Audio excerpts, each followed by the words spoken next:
Isso é uma das coisas que a gente precisa avaliar aqui, se existe uma relação de autoridade.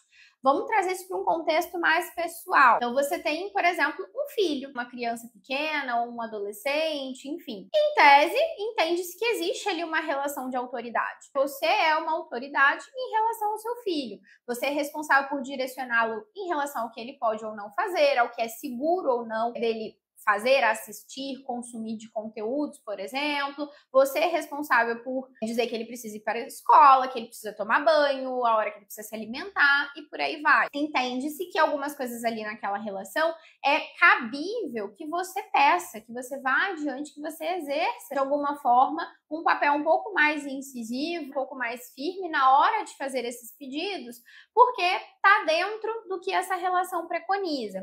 Agora, se a gente está falando, por exemplo, de uma relação conjugal, você tem aí uma parceria, seja um namoro ou um casamento e etc., talvez isso já não se aplique tanto. Tu não é responsável por dizer para tua parceria o que ele deve ou ela deve ou não fazer. Assim como essa pessoa também não é responsável por te dizer, olha, faça isso, faça aquilo, é isso que tu deve ou não fazer. Então, isso é importante a gente também avaliar aqui. Às vezes a gente fala com as pessoas, em relação conjugal é um bom exemplo disso, porque tem muito disso.